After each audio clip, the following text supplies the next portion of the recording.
Hello and welcome to the Let That Shift Go podcast. I'm Noel. And I'm Lena.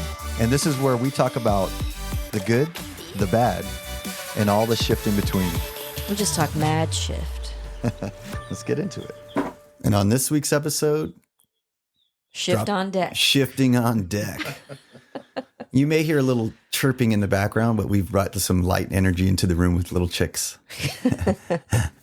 Yeah, those aren't outdoor birds. But today we got a special podcast. Lena, why don't you tell us a little bit more about our guest? Today we have someone who's very special to me, someone I feel like is a soul brother, Sergio Cardenas. Welcome. Cardenas.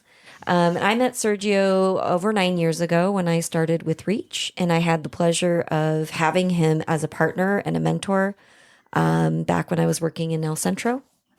And one thing about Sergio is like he has always been this very strong, intelligent personality with this the energy of Sergio is just very like, we're going to get it done.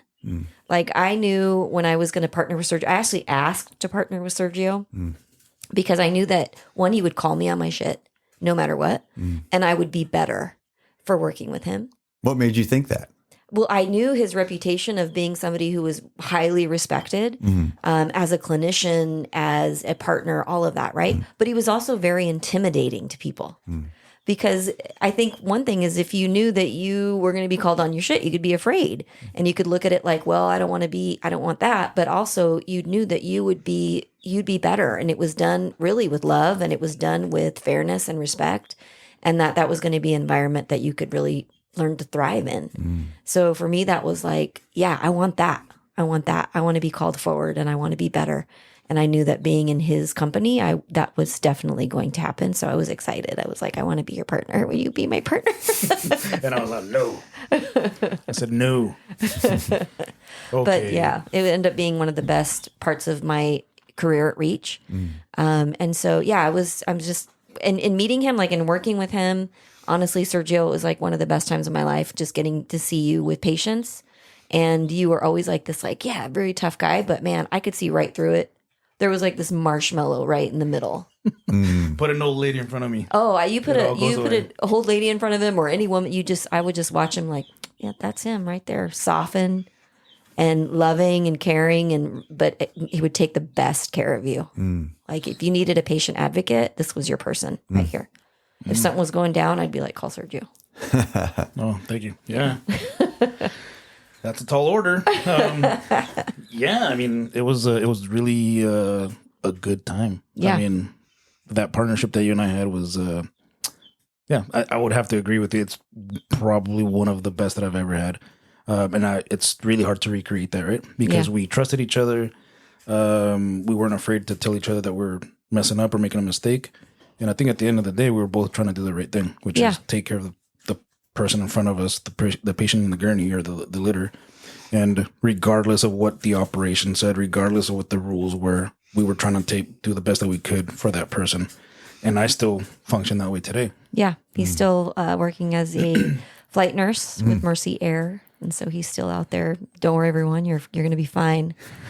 You take great care of him. Sergio is in the air, so we're good. Yeah. Shift on deck. Yeah, it's a big responsibility, right? But I don't know. I guess I always enjoyed the protecting piece. Right? Didn't know why until I started to really explore that a year ago. But, yeah, because the reason we have you on is not to talk about your flight career. No. The reason we have you on compared to this. Yeah, we want to know what caused you to know that you had to take a shift. Yeah, so I think I should probably start with kind of telling you a little bit about what makes me tick, right? Yeah, and all that kind please. of stuff. And then, but yeah, so I am one of two kids, right? That we have. I'm a twin. So there's another person just like me out there. Identical. And he's in Texas, so be careful. But yeah, I grew up kind of everywhere. Initially in LA, and then we moved away after the riots in '92. Went to Mexico for a few years. We built a house in the middle of nowhere. Lived there until '97-ish when my mom got sick. She had breast cancer, so we came back to the States. Got her treated for that. And then moved to Imperial County, which if you guys don't know where that's at, look at the armpit of California and then go south. So it's the most southeastern part of the state. It's the middle of the desert, and there's really not much here or there. So we lived there. Went to high school, met my wife there, and got married really young. Had 2 beautiful children, and once I became 18, I joined the fire department. So I was there as a volunteer. Eventually, became a full-time paid guy as I was going through nursing school because I had screwed up in high school enough that that I wasn't accepted at any other college. So I went to a community college, went to the nursing program because that was the second best option, right? I still wanted to be a doctor, but eventually went through that, became a nurse. So I worked as a fireman for about 10 years. And then in 2005-ish, I became a nurse. Worked in the ER, ICU, moved around a little bit, and then ended up getting my first flight job like in 2007, which is unheard of, right? I think I was only a nurse for like 6 months or something, or maybe a little bit longer, and had no business flying, but I did, and basically kept flying since, right? So It's been a big part of your life. Yeah, for ever, right, that I can remember. Now it's been 17, 18 years that I've been in the air flying, and also working in the ER now recently. But it really defined who I was, right? It became a part of me, right? Not the other way around. I wasn't a part of it. I was the standard for my family that needed somebody to look up to. I was a standard for the community because the reason that I wanted to fly was because I didn't see people that looked like me doing that job. Right? So I wanted to change that. So during my time there, I was able to really change the dynamics and the care of Imperial County. The face of that company really changed because I had a huge influence in that, right? And it really defined me, right? So what caused me to shift, right? It's last year I changed career paths, not because it was my option or my decision. So I lost my job, and it really threatened who I was. Right. I think for maybe a year or two before that, I was kind of trying to explore my mental health situation, right? Because I had always been the doer, the protector, and I never really gave myself time to acknowledge things, right? Feelings, emotions, whatever they were. I thought I was, and I thought I was really into it, in tune with myself. What kind of things were you doing at that time? I was seeing a therapist. I did a couple other podcasts about mental health. Like, hey, what do you do for your mental health? And they were looking at to me as a representative of this community, right? To, hey, what he's doing really well. What is he doing? He's not, he's not going crazy. He's not like drinking himself to death. He's stable. But underneath it all, it was just a mask, right? It was a facade, right? I was hurting. And it wasn't until I lost my job that it really made me question who I was. I lost my identity overnight, right? And it wasn't my decision. So I had to figure out who I was, and not only who I was to myself, but who am I to my children? Who am I to my wife, right? I realized that the last 14 years prior to that, I wasn't there. I wasn't a dad. I mean, I was in like little spurts. Provider. Yeah, I was the things that they needed, sort of physically, right? Not the emotional support that they needed. I wasn't that. I wasn't their shoulder to cry on. I wasn't the person that was hugging them. I told them that I love them, but did I actually mean it 100% with the full heart that I have now? No. More than words, yeah. Absolutely, right? So it really made me fall into this dark hole, right? And that happened over a few weeks. And I remember when I first got let go, I called Lena, right? Because I had seen, obviously we were partners, and I knew kind of that she was on this path to enlightenment, right? If you want to call it that. And I said, I need help, right? And she's like, my doors are open, come over. Was that a difficult step to reach out and ask for help? Not to her. Why? Because I trusted her. Because we had been through things flying together in situations that I had to trust her with somebody else's life, right? And she did the same to me blindly. Yeah. I could say, "Hey, we're gonna do this," and I knew that whatever task on that list were hers, they got taken care of, right? And then she did the same thing. So we kind of had this trust for each other that was much more than just the partnership, right? Like we really got into it, man. Like we were tight. Yep. Right.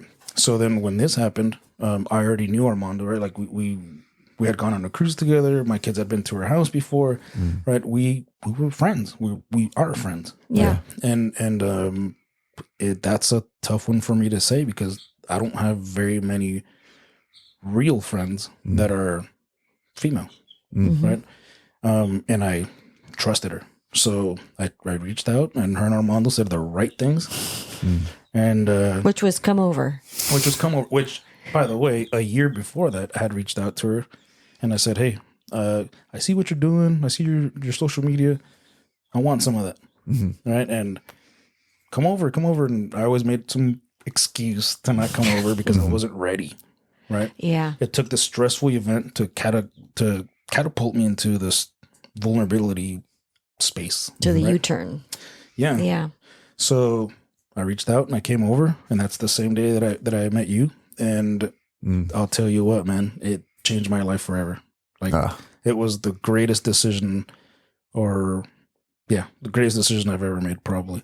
I've been able to learn how to,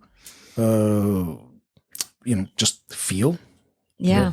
Yeah. More than anything is acknowledging that I'm a human being, right? And that I'm much more than just a flight nurse. Not just, I'm not just that. Yeah. I'm many things. That is a part of me, not the other way around. Yeah.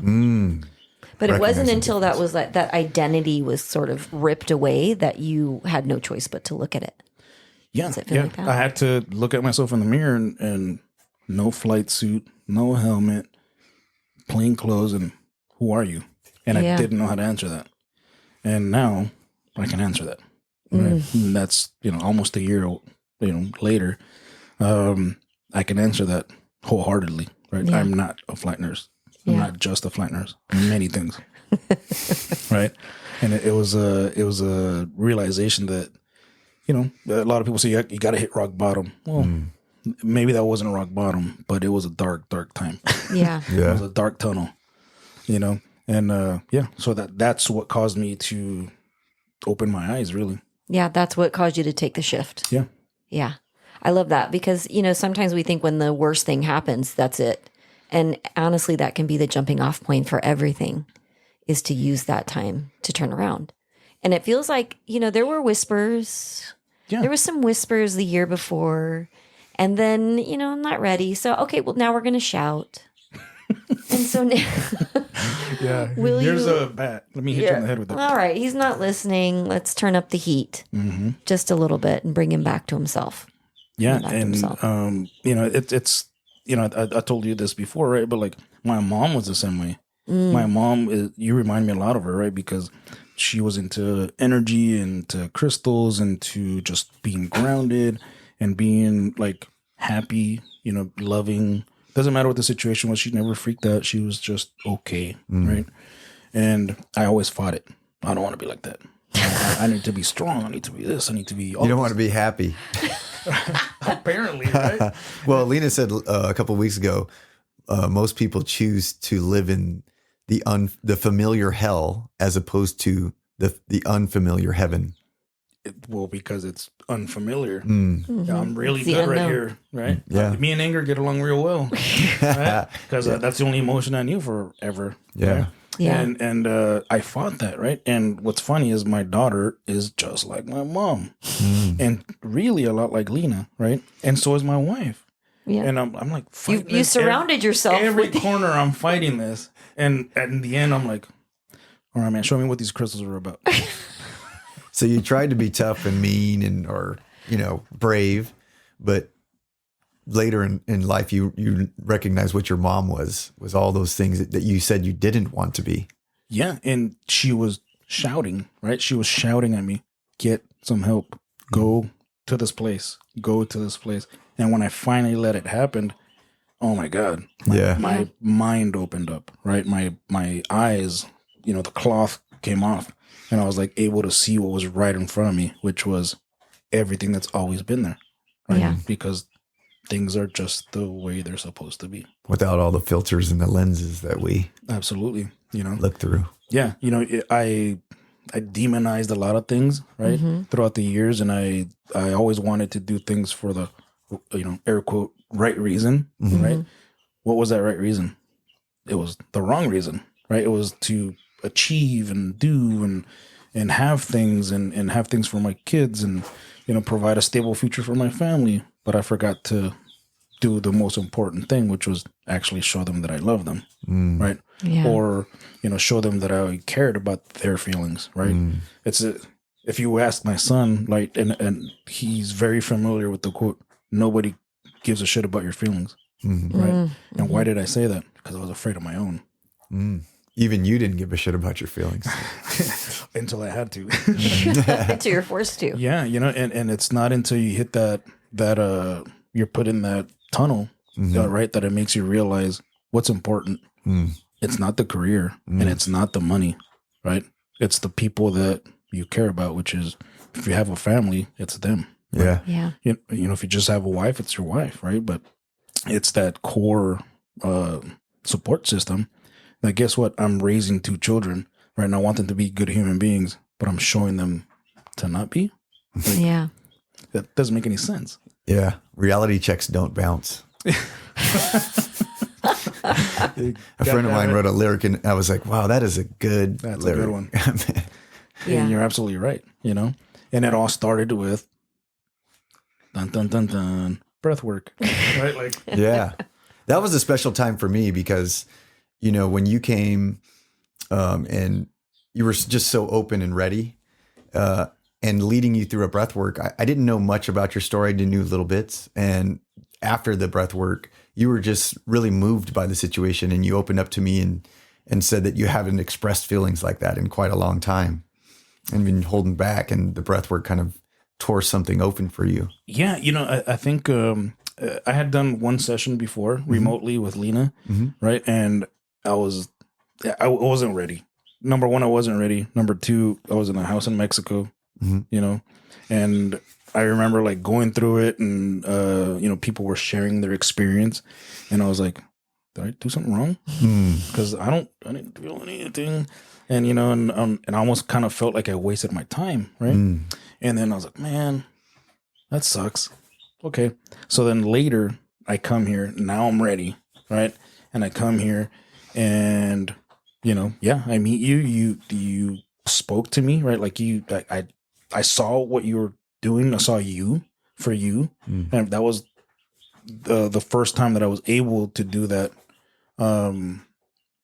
by myself in a very long, to see another human being for who they are was something I hadn't done in a long time. Right. I could see patients, right, and see them and say, oh, they've lived a life and, they got this medical problem, whatever. And they're more than just a patient in the bed, but that's as far as it went. Right. To connect like that with another human being, I hadn't done it in a very long time. And I'm probably since I met my wife. Right. Which was tough. And when I was able to do that and I wasn't judged, right, because I was surrounded by people that love me. When we went into the breathwork session, I was able to believe. I was able to just let loose, let go, don't control anything, and take it wherever it's going to take you. Just ride the wave, right? Yeah. And when I did, I think I said this before. It's like when I was in it, in the breathwork session, right? That session specifically, you dropped like little pieces of imagery while we were activating, right? And the first round, I was able to cool. Like I started to feel like I was turning on, right? Tingly. Yeah, tingly and a little, maybe the chills a little bit, but I was still able to control, right? And then when you did it the second time, now that we were activated, I I couldn't just ignore what you were saying, right? And I let it take me wherever it wanted to take me, right? And I had a vision of me sitting on a dock with my grandmother that's been dead since I was like 10, right? And not only can I see that, I can see the silhouette of us sitting at this dock watching a still lake, right? I could feel her hand. I could feel the warmth of her hand and the wrinkles in her hand. And that made me extremely emotional, right? Because the whole premise of the breathwork session was being a warrior, right? Being a warrior. And when I came out of that, a lot of things just made sense, right? Why did I pick this career over anything else? Because I wanted to protect other people in my life from the suffering that my mom went through when she found out her mother had just died. I wanted to stop that, right? And guess what? I realized that I couldn't. I couldn't stop that. I couldn't stop my family from hurting when my mom finally died. I couldn't stop my family from hurting when my dad died. So I almost felt like I wasted my time in a sense, right? But being that protector, that role that I took upon myself, made me not care as much for my feelings, or maybe put them secondary, right? And I thought I was not becoming that person, right? Because I grew up in that time where mental health was starting to be a thing, and don't make sure that you take care of yourself. And I thought I was. Yeah. And I turn around and I'm not. I am the story that they tell. Yeah. Yeah.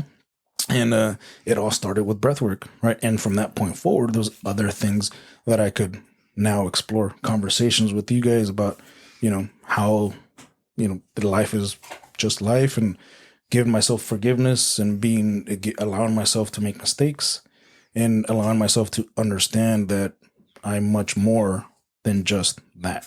Yeah. Right? I could now be a husband. I can now be a father. I could be a brother, which was really important to me. Right. And now I have a relationship with my brother that I didn't have a year ago.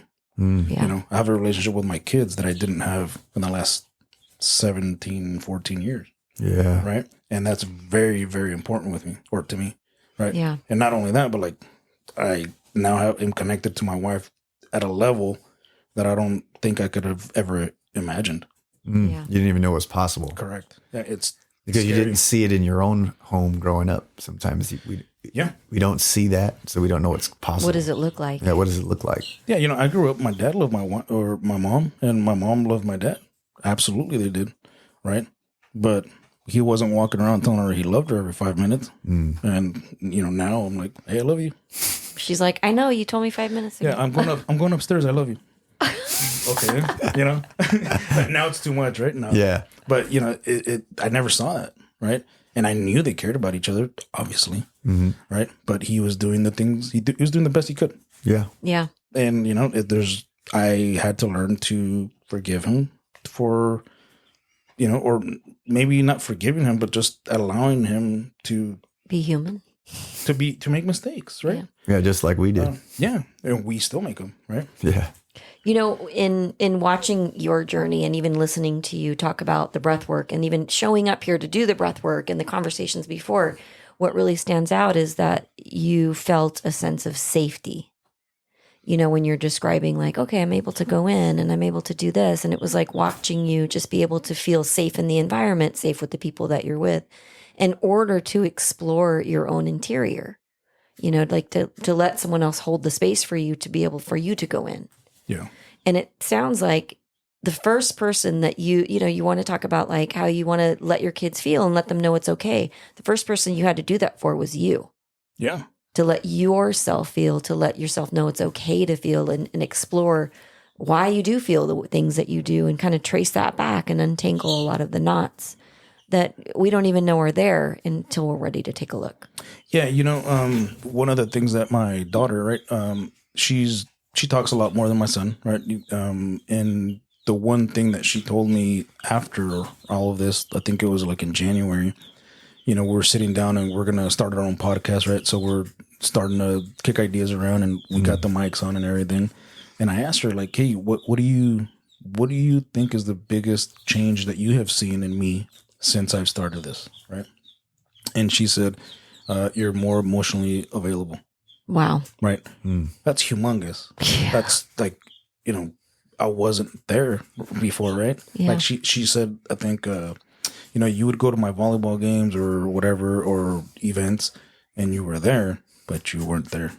Yeah. You were doing the things, Even the ticking fact the that boxes. she knows how to say you weren't emotionally available shows that she sees the growth in you because she's paying attention. Yeah. And my son, right? I have a better relationship with him today than I ever have. Right. And, he's 20 or going to be 20. And, it's a work in progress, right? He's a little bit older and a boy or a man.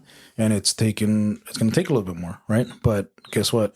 All the things that I'm learning, I'm trying to give them those tools as well as they see me using them too. Yeah, that's the key. That's the key. Yeah. Like a lot of people, like will call me and be like, "Hey, can you work with my kid? Can you do that?" And I'm like, you know what? Actually, if I work with you, that's how you affect your kid. Yeah.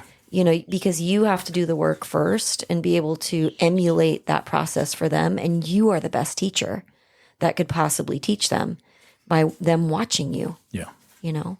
So whether it's through breath or just journaling or meditation, I mean, a lot of these things, it's like, it's out there. I've heard about this. I've heard about that.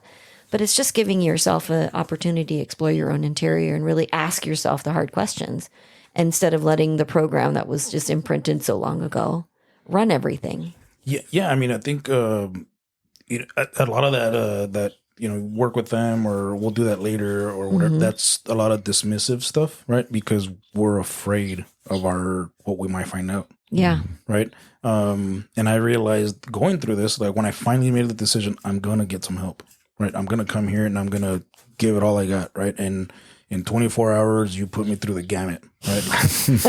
Breath work, cold plunge, sauna, the light, vibroacoustic mat, meditation. What That else? that was the advanced awareness Journaling, training. Journaling, yeah, all of it, right? In 24 hours. And when I left here, I was raw, right? I felt like, somebody dragged me across the ground and I was braided and I was raw. My skin was raw, right? And that was a great feeling. Like for a lot of people, they might say that's scary, Yeah. right? I wasn't afraid because I was ready, right? And I think that's the important piece is like when we dismiss it, if you're out there and you're saying like, hey, no, this is kooky or this is that or whatever, great. Take a moment and say that in the mirror. Right? And say like, are you sure? Or are you just saying that because that's the surface? That's what your friends expect you to say, your family expects you to say, right? Because you should be okay. It's okay to not be okay. It's okay to not be okay. But you got to do something about it. Right? And I decided to take control and say, I'm going to do something about it. And guess what? By taking control is giving up control. Wow, yeah. Right? That's the kicker, right? Is that when you show up to something like this ready, you have to be able to let go. Surrender. And let it take you where it's going to take you because the answers are inside of you. Yes. Right? Yeah. And you have to breathe and you have to access those corners of your mind and your heart and yourself to be ready to grow. Right? So when I did all of it, I still I'm like, I was 100% in, right? I think I told you like, hey man, I don't know what's going on. I don't know where this is going to go, but I feel like I'm at the edge of a river that's turning into a waterfall, right? Whatever things, methodologies, whatever teachings you have, whatever tools you have, I'm in it. I feel like I'm at the edge of the waterfall and I'm just going to dive in head first. Yeah. Right. And that's scary. Yeah, it is. But it's also so liberating, because now I don't have to pretend to myself. Yeah. I can be sad in front of my wife and I could tell her that I'm sad. I can be sad in front of my children and tell them that I'm sad. Yeah, it's better to tell them that you're sad than act sad or act angry because sadness leads to anger sometimes. Yeah. Because then we find why am I sitting sad all the time? And then we turn into anger and then we're snippy at everybody. Yeah, absolutely. Or it's okay to just say, hey, I need a hug. Yeah. Right? Like, and I do that to my daughter and my wife all the time. My son too. Hey man, come here. What's up? I just need some sugar, man. I just need some sugar, right? I go like that with my hands. I need some sugar. Why? Because I just need a hug. And now they see that and they're like, man, that's acting weird, right? And then they like it. Yeah. Yeah. Right? But everyone, they all like it, right? Yeah. Because that all of this clarity and all of these improvements don't just affect my family at home, right? This branches out to my brother, my sister, my wife's little sisters, my cousins, my mother-in-law, my father-in-law. How has it affected change in your family as a whole? Well, it's just you shifting. Well, I can have conversations with my father-in-law that I probably have never had. Like, hey man, like I realized that, growing up when, I've been with my wife for it's going to be 24 years here. I realized that growing up, you were a certain way and it's okay. Like, I understand that you were trying to do the best that you could. And we may say, or I may talk trash to you all the time about like, you're not doing enough here. You're not doing enough. Like, you need to set a better example for your daughters or whatever. Right. And I've always said that you're a simple man. Right. And today I realize that, yeah, you may be simple, but you're not stupid. Mm-mm. You appreciate the little things. You spend time with them. Right. You are there when they need you. Right. You're there when everybody needs you. Just because you're not rich and you didn't achieve these things and you don't have 20 degrees doesn't make you any less of a human being. Yeah. I was able to have that conversation with them. I would have never been able to do that. Yeah. Right. I've been able to accept that my mother-in-law loves me for me, not because I'm married to her daughter or because the things that I've done in my life. She loves me because she loves me. Right. And that's really important to me. Right. Because I lost my mom, right? And she's been trying to fill that gap, not to replace my mom, but because she knows that I need motherly love, right? So she sees it and she's been trying. And for years I've been telling her, yeah, I love you. Yeah, I love you. I never meant it. Until this last time that I came, when I went back home, I felt that I freaking loved her, man. Like, my heart was incredibly full. And I was able to tell her that. And of course, she starts crying, but it's okay because I was crying and emotional because I loved her, not because I was sad. Yeah. And that's a special thing. I've never been able to do that in my entire life, man. Never. Right. And that all comes from all of this. It all stems from breath work, the journaling, the sauna cold plunge, right? Empathic integration. Sitting down on that vibroacoustic mat with the light. Like, all of this, man. All of it. Broke you wide open. Yeah, and I was able to, for the first time, really feel, right? Because I wasn't able to. And I was able to connect dots that I never would have thought were connected, right? Like, I was able to really sit and think for a moment with my ego removed and say, what's going on, right? And Lena held space for me and she was like, you can talk if you want to talk. You don't have to say anything. You can dance, you can shake it out, you can cry, whatever. Just, I'm here if you need me, right? And I think a lot of the work, what allowed me to do that was the journaling, right?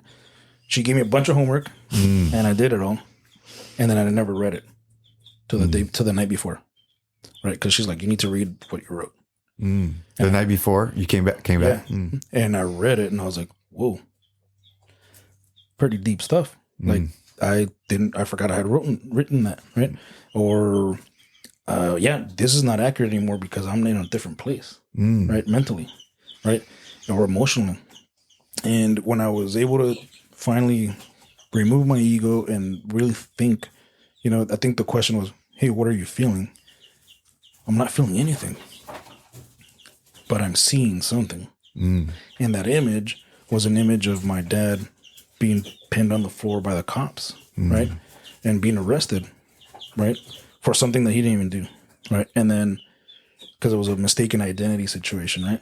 But my mom went to jail because she didn't have an ID on her, right? We're kids. I'm talking about 4 or 5. Oh, man. Right?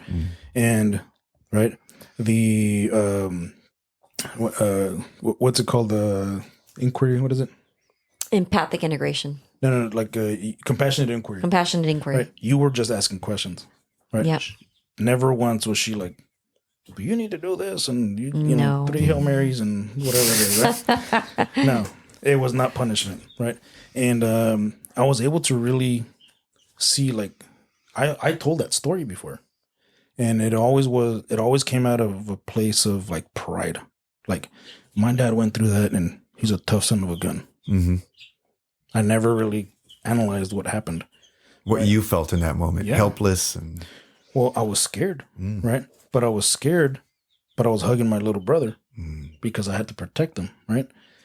And I felt wrong for feeling sad because it wasn't okay to feel sad because or scared, because if I was scared, I would be weak, and I didn't want to be weak because I needed to be strong for my brother, right? At 4 years old or 5, whatever that is, right? yeah. And I immediately connected that dot to some other point in our life. So, picture a movie playing and just, and I land at, we're like 12. And, my mom and my dad had a period where they weren't agreeing. And I encouraged my mom to leave my dad. Said, hey, you got to leave. And so she packs up her kids, and my brother's like, I'm not leaving. I'm not leaving my dad behind. So I said, okay, bye. So we left. Right? Well, little did I know that would make him feel abandoned. Right? And he told me this as an adult years later, right? And I couldn't remember that situation. So, but when I'm in this session, I was able to access that, and not only access it, but feel what he must have felt then. In that moment. He felt abandoned. Like the guy that protected him his entire life until he was 12 left him behind, right? So then I was really able to not necessarily feel guilty because I realized that it wasn't my fault. I was a kid, right? Compassion. I was able to give myself a little grace. Yeah. And say, forgive yourself. And say, hey, okay, that's messed up. We need to fix this with your brother, right? So table that to when we talk, right? And multiple things like that, right? Situations with my wife where, I always wanted to achieve, right? Because I was always on this train to be successful and set the example for family and other people to be great, right? Because they couldn't just be mediocre. Yeah. No. They got to be great. Yeah. Right? They're not going to be Not if they're coming with you. They got to be great. Exactly, right? And they couldn't be the janitor. They got to be the director of maintenance. You know what I mean? Yeah. It was something like that, right? And I realized, like, holy shit, like, is this really what I want? And, it wasn't until I realized in that moment that I always wanted more, and that included more wife, right? More love from her. And that in that moment, I realized I love my wife. Like, I really love my wife. And she's been enough my entire life. I have not been because I haven't allowed her to give me that. Right? I haven't accepted her love. I've always pushed it away and said, I want more. Made her feel like she wasn't enough. Like she wasn't. And she's always been way more than enough that I deserved and I needed, probably. I love that you draw the parallels with, trying to reach so hard for work and just wanting more and assets and all the things. But I never really connected it that I'm also trying to gain and build love that way and asking for more love. Just like when I gain more stuff, there's more bills to pay. Yeah. There's more, you know what I mean? Because I don't think I have enough. Yeah.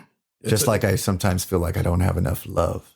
So I'm asking for more. So Yeah. Yeah. And I guess it comes down to what is it that we consider love, right? Are you getting the love in the way you want it or in the way you need it? Two different things there, right? yeah. We want it to look a certain way You or expect, whatever. yeah. Yeah, the expectation is really high, right? Or we can just say, hey, like she or whatever, our partner loves us because they love us. Like, I think in the session, I came to this like deep realization, like, my wife loves me. Out of all the people in this world, she chose to love me. And I was like, I remember saying, like, holy shit, she loves me. like I was like, A realization. yeah, it was like somebody dropped a bucket of cold water on me, man. It was like, poof. She loves me. You're already enough. Yeah, and I was already enough, right? And I love her. Like, I love my wife, right? I think Lena goes like, shit, I love Sylvia. I want to marry her. Yeah. And it was like, it was this deep, and not only that, but like I felt my heart so full, man, because it was like I felt it full for my kids, for my brother, for my wife, for my mother-in-law, right? Like I felt so full of love that I don't think I've ever felt that, or maybe I don't remember what that feels like, right? And I was able to connect all these dots and move forward. Like I love everybody. Like everyone's cool, right? Like it's okay for me to, be around my mother-in-law and be like, I'm kind of sad today. Yeah. And she's like, oh, it's okay, mijo, give me a hug. That's all I need. Just letting people know how you feel. That's all so they I could need. be there for you. Yeah. You had to meet yourself there first in order to receive that. And I felt like watching you, that's what you were doing, was tracing back, untangling all of these knots so that you could meet yourself. Yeah. And then when you made that space for yourself, it made room for you to feel all this love from your family that was always there. Yeah, like that wall came down. Because we tell ourselves these stories that they don't love us for us, that they love us because we have something, or we provide some sort of physical or It's transactional. Yeah, right? Exactly. It feels conditional. Yeah, right. And I felt for like a long time, right, when I realized that the situation with my brother, right, I was like, okay, I feel bad for what I didn't really do because it wasn't my fault, but I still need to talk to him, right? And I wanted to have a physical conversation with him, and it wasn't until yesterday actually that we had this conversation, and we had it over the phone because I just couldn't take it anymore, right? I think I messaged him on Friday, and he called me yesterday. He goes, "What's up, man?" Like, we're twins, so we got that little telepathy thing going on. But he surprised me, right? He was on the same wavelength, right, if you want to call it that, as me. We were on the same page, and he really was able to give me some pearls from his own experiences to allow me to let that go, right? Yeah, did I leave when we were 12? Yeah, but he understands now, right? Maybe not when he told me, but now he understands that it wasn't my fault, right? And he let that go. I hadn't, right? And in that moment yesterday, I let it go. Yeah. Right. I was able to tell him that I was scared for things, and he told me that he was afraid for certain things. Right. And he gave me permission, right? And as weird as that sounds, he gave me permission to no longer be the example. Yeah. Right. Because I needed to be the example for him, for people to come after us, our children, our family, and everybody. I had to be the example. Right. So I had to be better than everybody else and work harder than everybody else. Right. Physically and achieving things. Right. So he said, the example's already set. You can go do something else now. I release you. Great. I release you. Yeah. He's like, you are free of your duties, and it was great. It was awesome. Right. Yeah. I don't think I've ever had a deep conversation like that with my brother ever in our entire life. Yeah. Yeah. And I would have never been there if this terrible thing didn't happen to me last year. Yeah. Terrible, right? Air quotes. Yeah. There's way worse things that could happen. Well, it didn't happen to you. It happened for you. That's what Lena says all the time to me. It happened It's always for you. happening for you. Yeah. You don't see it in the moment, right? But it is. In the bigger picture, it is. Yeah. And drinking the Kool-Aid, I guess, if you want, but like what opened the door? It was breath work. Yeah. Like the one thing that I didn't believe in, right, was the one thing that has opened my eyes beyond anything. Why was it that you didn't believe it? What was the holdback? Too simple? And no, I was like, somebody's breathing and they're feeling emotions? What's that? It didn't make... Well, you don't look like the guy that would be into that. Well, physiologically? Yeah. It did. You're intimidating. Like Lena said, for those at home, you can't really see this person, but he is... He's a force. He's a force. And he is intimidating, just the presence. He's a presence. So, although he's a giant marshmallow inside, just so everyone knows. Just so everyone knows, he likes tea. He likes hugs. Yeah. No, and that's who I was, right? That's going from one place of employment to the other, right? In the same community, right? What I learned was that I have a reputation, right? And what is that reputation? Well, there's two ways you can look at it, right? If you're a hardworking person, you look at it as Sergio's very direct. He's task oriented. He gets the job done, and he's gonna do the best he can to take care of that person that's injured. True. That's one way. The other way is Sergio's really mean. He says what he thinks, and he doesn't care about your feelings. So there's a mix of that, right? So when I came to this new company, I had a little bit of both. Like, whoa. Hey, man, you're not going to do what you did over there. You're not going to come do it over here. Well, guess what? I'm not here to do the same thing. So You're showing up different. exactly. Right. You're not even the same person showing up. And they I used to say like, well, they got, the other company got the best years of me. I used to say that to myself last year. Man, they took the best years of my life and they just threw them away like I was a piece of trash, right? And those are not the best years. The best years are yet to come. Yeah. Right? Yes. We are building them right now, right? And at some point, I know I'm not going to fly anymore. I can't do that forever, and I don't think I want to do that forever. Yeah. Right. But I'm going to close that chapter on my terms, right? And I'm going to take control of me, my emotions, and let my life lead me to wherever it wants to lead me. But I'm going to close the chapter on my terms, right? In a happy, positive way, right? Not dramatic like a divorce. I mean, that's what I went through, right? I felt like I was going through a divorce. And when I went to, imagine this, I went to the academy, to the new place, and I felt like I was cheating on my wife. Right? I'm like, what am I? I feel like an imposter. What am I doing here? Do I really deserve this opportunity? Of course I do. I earned this over 17 years. Put in the work. Yes, I deserve to be here. Right? And I realized this, months later. I'm like, come on, man. Like, you're beating yourself up way too much. Go back and be the strong clinician and the leader that you are. Right? And once you can set that, put that on the table, be the best that you can be again. Right? Rebuild yourself from the ashes. Be great. And then walk away.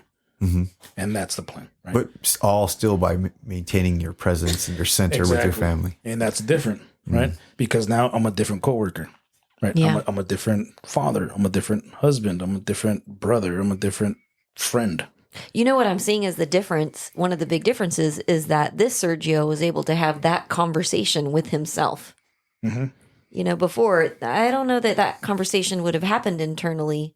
Well, no, I mean, one of the you and I always talk about this, right? But the biggest highlight of probably our partnership working is we were beat down. We had run 3 or 4 calls.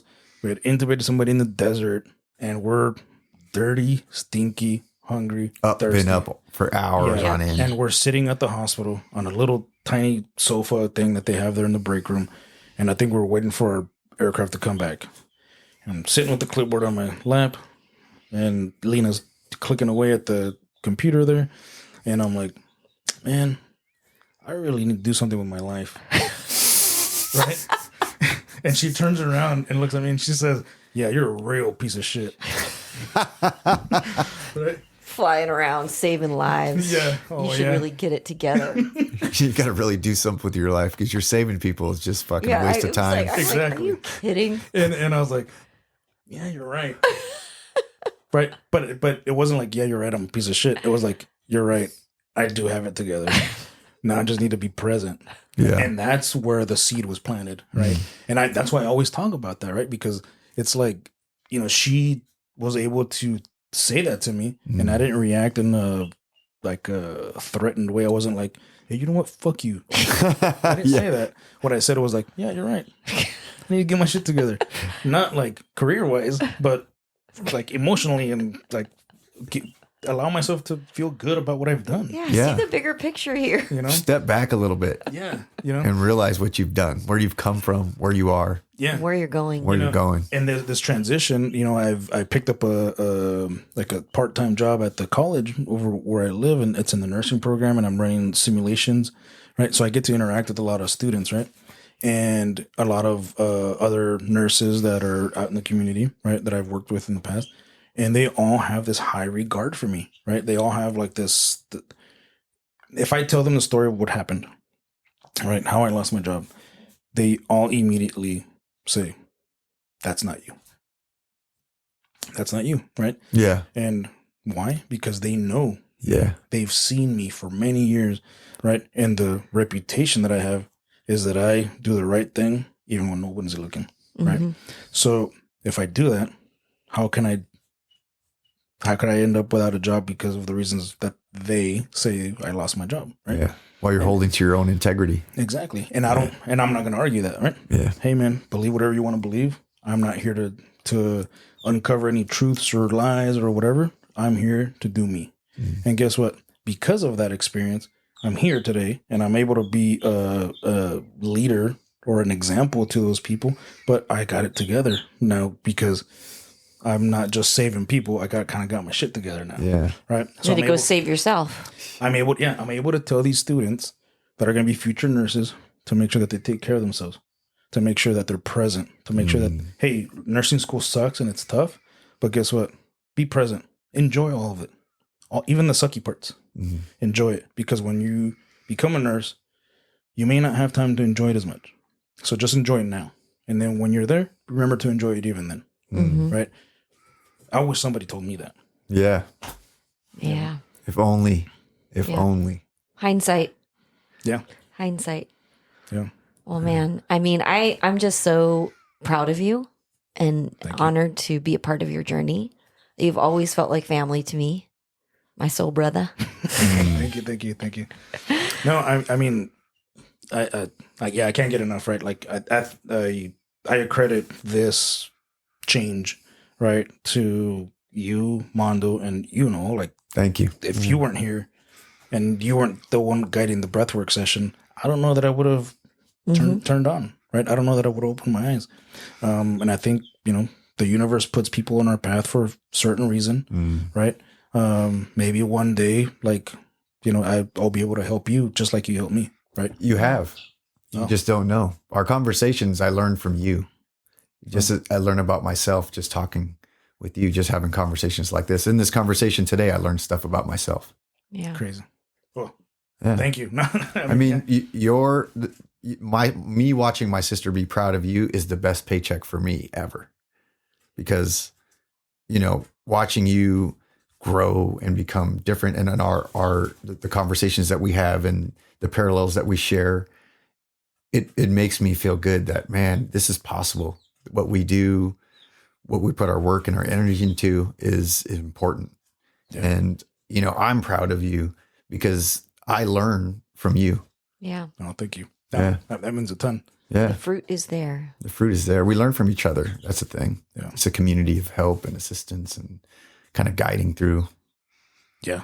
Yeah. And in a way, you were saying, your brother released you and gave you the permission to stop being the example.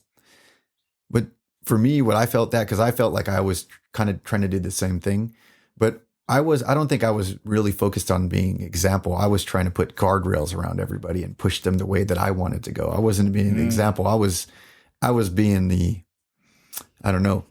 captain of the ship. Oh.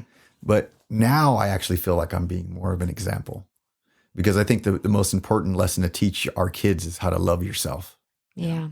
If you can teach your kids how to love themselves, because I didn't know that. And I in our conversations, I see that you say, wow, I never had that feeling. And a lot of it for me, when I hear you say that, I felt the same way because I didn't know that's what love felt like. I never knew that feeling. Once I started to love myself, then it opened up for me to love people more, because I only love people as much as I love myself, is what I recognized. Yeah.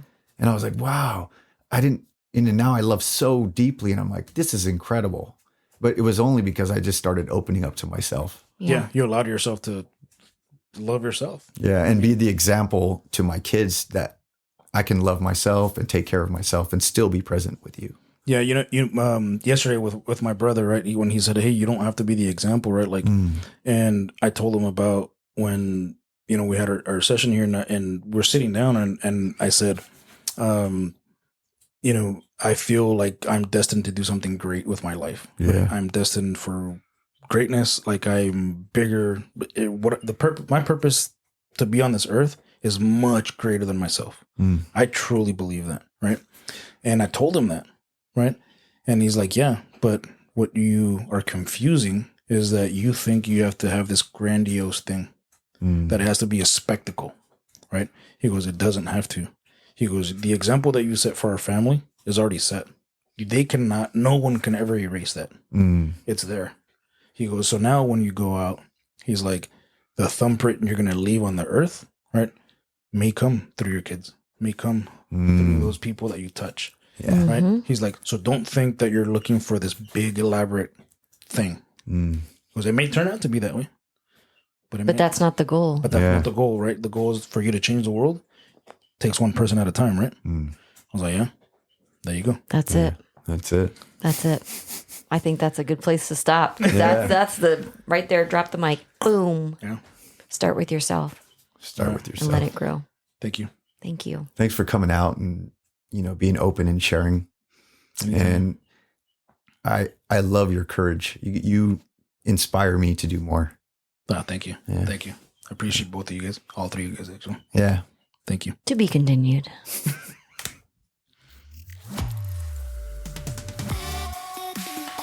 All right. That's been another episode of Let That Shift Go podcast.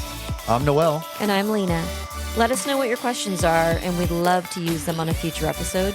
Or check us out on Insta at Let That Shift Go, or visit our website, serenitycovetemecula.com.